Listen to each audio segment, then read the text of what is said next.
नमस्कार दोस्तों सेवंथ पे कमीशन 68 लाख केंद्रीय कर्मचारी और पेंशन को मिलेगा शानदार तोहफा। 68 लाख और केंद्रीय कर्मचारियों और 42 लाख पेंशनरों को मिलेगा शानदार तोहफा। सैलरी में होगा 3 गुना इजाफा। सेवंथ पे कमीशन। केंद्र सरकार ने केंद्रीय कर्मचारी और पेंशनरों के लिए एक बड़ी योजना का प्रस्ताव रखा है, जिससे 68 लाख कर्मचारी 42 लाख पेंशनर्स को बड़ा लाभ मिलने की संभावना है। सरकार ने कर्मचारी के वेतन और पेंशन में भारी वृद्धि का संकेत दिया है। आइए इससे समझते हैं इस प्रस्ताव में क्या खास है और यह किस तरह से कर्मचारी और पेंशनरों के जीवन को प्रभावित करेगा। वेतन में 3 गुना वृद्धि का प्रस्ताव। सरकार ने कर्मचारियों के वेतन में 3 गुना तक वृद्धि का प्रस्ताव रखा है। वर्तमान में 7वें वेतन आयोग के तहत न्यूनतम पेंशन 18,000 रुपए। यदि सरकार 2.86 फिटमेंट फैक्टर लागू करता है तो यह वेतन बढ़कर 51,480 तक हो सकता है। यह वृद्धि न केवल कर्मचारियों के लिए बल्कि पेंशनरों के लिए बड़ी राहत साबित होगा। फिटमेंट फैक्टर जो है वेतन वृद्धि का आधार। फिटमेंट फैक्टर वह दर है जिसके आधार पर कर्मचारियों के वेतन में वृद्धि की जाती है। वर्तमान में 7वें वेतन आयोग को फिटमेंट फैक्टर 2.57 है।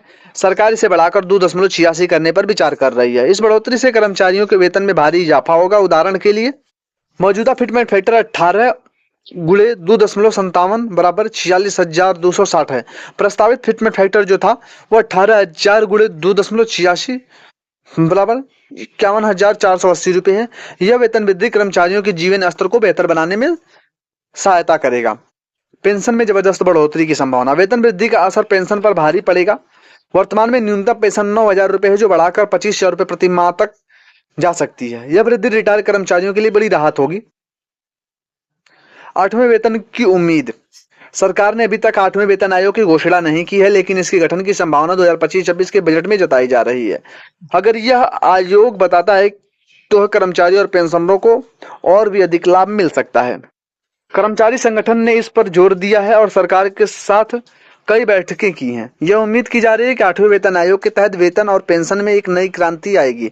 7वें वेतन आयोग एक नजर। 7वां वेतन आयोग फरवरी 2014 में स्थापित किया गया था और इसे 1 जनवरी 2016 से लागू किया गया। न्यूनतम वेतन 18,000 रुपए तय कर दिया गया है। 1 करोड़ से अधिक कर्मचारी और पेंशनरों को इसका लाभ मिलेगा। 7वें वेतन आयोग के बाद कर्मचारी की आय और जीवन स्तर में बड़ा सुधार देखा गया है। अब 8वें वेतन आयोग और भी अधिक लाभ जो है वो देने की उम्मीद है।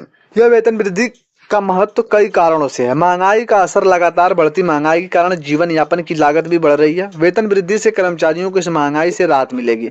आर्थिक विकास। जब कर्मचारी की आय बढ़ेगी तो आर्थिक खर्च भी बढ़ेगा, जिससे स्थानीय अर्थव्यवस्था को बढ़ावा मिलेगा। जीवन स्तर में भी सुधार होगा। बढ़ा हुआ वेतन कर्मचारी और उनके परिवार की जीवन शैली को बेहतर बनाएगा।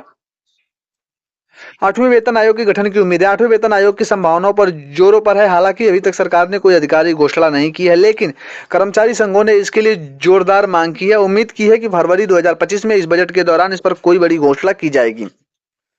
अगर यह वेतन वृद्धि लागू होती है तो कर्मचारी और पेंशनरों को अपनी वित्तीय योजनाएं बेहतर तरीके से बनानी चाहिए। कुछ सुझाव भी हैं। अतिरिक्त आय का कुछ हिस्सा बचत निवेश में लगाएं।